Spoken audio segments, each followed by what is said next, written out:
In the name of God, Father, Son, and Holy Spirit. Amen. I was lost, but now I'm found. I was blind, but now I see. We've all sung those words thousands and thousands of times. I was lost, but now I'm found. But I'm not quite sure that it's as cut and dried as that, from one state of lostness to a new state of foundness. My particular journey, and I don't know about yours, would indicate to me that life is a little bit a mixture of lostness and foundness. Sometimes we feel a little more lost and sometimes we feel a little more found. Hopefully as we journey along our spiritual journey that our times of lostness might become less and our times of foundness might become more. But my experience, I don't know about yours, but my experience is a bit of a mixture of those two things as I journey through life's journey. Luke presents us with a whole series of parables and stories. And I'm becoming increasingly convinced, I'm not totally convinced, but I'm becoming increasingly convinced that Luke's Gospel is intending, at least in part, to address one of the great theological debates of the day. We've talked about this a few times now, the debate about what the second great commandment is. Everyone agrees the first great commandment is, you shall love the Lord your God with all your heart, with all your soul, with all your mind, and with all your strength. But the debate between the two great schools of the two rabbis, Hillel and Shammai, was about the second great commandment, whether it was to be holy, undefiled, keep all the rules and regulations, don't eat with anyone you shouldn't eat with, touch anyone you shouldn't touch, all those things, or whether it was to love your neighbour as yourself. And over the last few weeks we've had story after story. Of course the main one was the parable of the Good Samaritan, where Jesus addresses that very question, who is my neighbour? But again and again and again, Jesus encounters people who are followers of the school of Rabbi Shammai, people who are keepers of the law, again and again and again. And clearly, Jesus is a follower of the school of Hillel, that you shall love your neighbour as yourself. And again, we are told that now tax collectors and sinners, these are not people who keep the law. They are not the holy people. They're not the people who follow the school of Shammai. We are told that they clamour to come near to him and listen to the good news. And the good news is that they are neighbours. They are loved by God. They are loved by the rabbi. They are worthy of love. That is incredibly good news to people who are excluded from the boundaries of what's called in those days, I guess, polite society. And the Pharisees and the scribes, we are told, are grumbling. Of course they're grumbling. They're followers of the school of Rabbi Shammai, that the second great commandment is, you shall be holy. Holy people don't eat with tax collectors and sinners. Of course they're grumbling. They're saying, this fellow welcomes sinners and eats with them. Well, of course he does, because he's a follower of Rabbi Hillel. He loves his neighbour as himself. He's already told the story. Who is my neighbour? Everyone is my neighbour. Even the unclean Samaritan, even the man lying beside the road. And I'm, as I said, increasingly convinced that that's the actual debate that Luke is engaging as he writes at least this part of his gospel. And so he hears the keepers of the law, the Pharisees and the scribes, grumbling. And so what does a rabbi do when he hears these things? He tells them a story, the parable. Which one of you, he asks, having 100 sheep and losing one of them, does not leave the 99 in the wilderness and go after the one who is lost until he finds it? The clear answer to that question is nobody would do that. Are you crazy? You don't leave 99 sheep in the wilderness and go off looking for one that is lost. That is crazy. That is bad economics, because the chances is when you come back to the 99, they've been scattered by wolves as well, and you've lost the lot. What any sensible person does is write off that one sheep and stick with the 99. That is good economics. And so when they're listening to this question, they say, nobody would do that. We wouldn't do that. That is crazy. And yet, Jesus is showing them a different way of understanding God. This crazy God who would actually go off into the wilderness and search after this one lost sheep. The great Catherine of Siena, one of the great saints, I really love Catherine of Siena, and I love much of what she said. She referred to God in Italian as Pazzo di amore, crazy in love. Crazy in love. That's how Catherine of Siena experienced God, Pazzo di amore, a God who was crazy in love with her. So God so crazy in love that would go off into the wilderness searching for that one lost sheep. Crazy in love. And then he goes on to tell the story of the woman who has 10 silver coins, tiny little silver coins, not actually really worth that much at all. And she discovers that she loses one of those coins, and she sweeps the house under all the beds and under all the furniture till she finds this one really worthless little coin.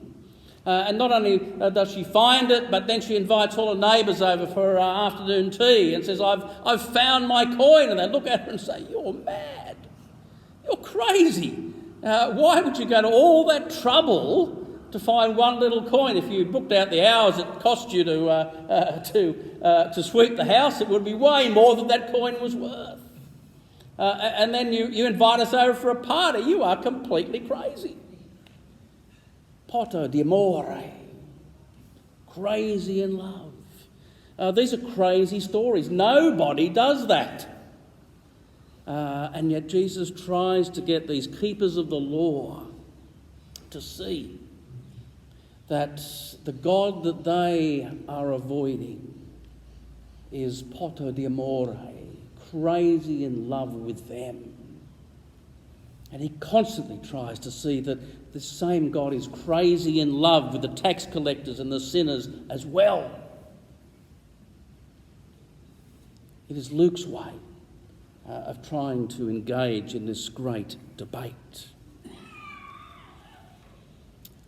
I also think the other side of this story is the three ways in which we ourselves become lost. It's not a word I use easily, because in the Christian tradition there's a way of using that word that is quite accusative and saying we're the in-group and all that lot out there are lost.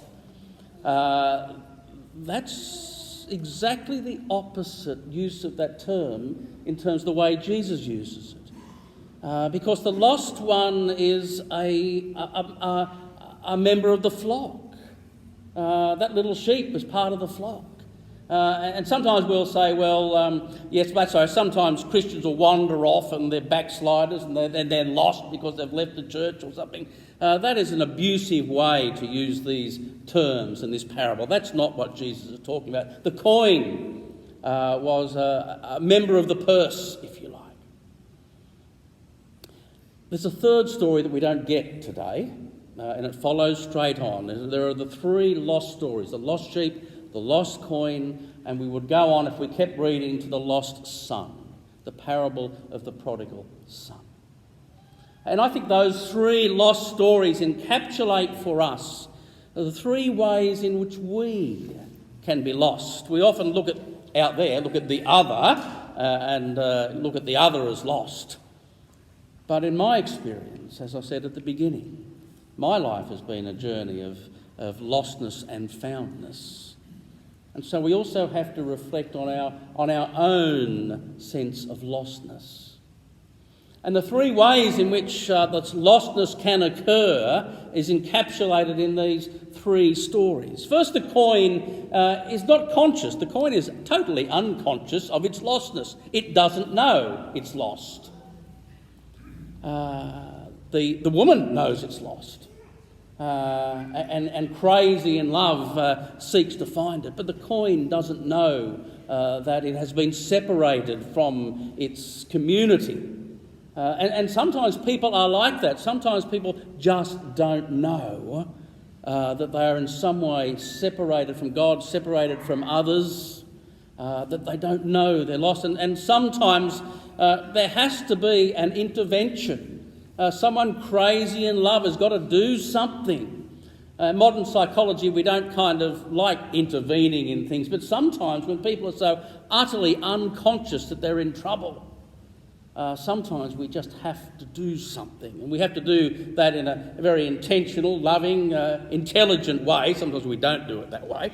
But sometimes the lostness is so unconscious that we just have to intervene. The little lamb that goes off, it will be conscious that it's lost. I grew up on a farm, not with sheep, but with cattle. But if a calf gets separated from its mother, it will start to bellow. And it's a mournful song. It's a terrible, mournful cry. This little animal knows that there's something wrong. It may not know what's wrong, but it knows there is something wrong. And what it's doing is crying out for help. Help me.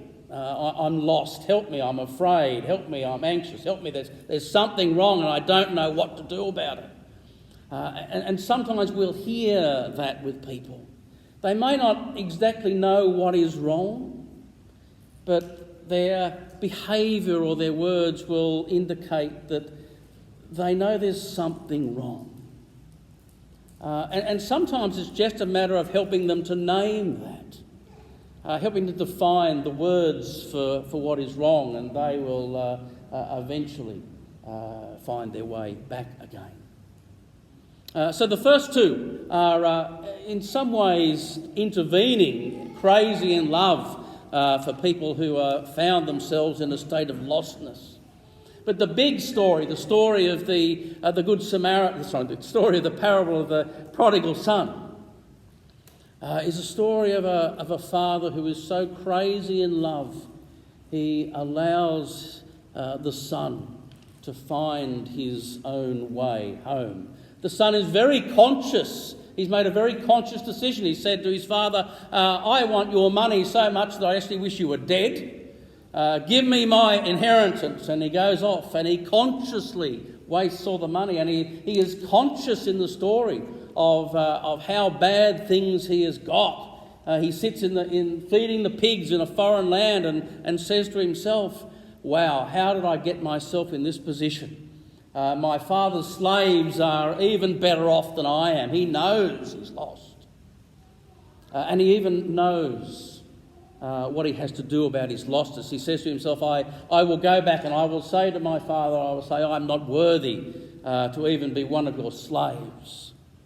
But this Pazzo di amore padre, this crazy in love father, sees the son coming down the road and hitches up his skirts and rushes down the road to embrace the son, and brings him in and puts a great robe on him and a ring on his finger and kills the fatted calf to welcome him home. That is such an important role in the lostness found in the story.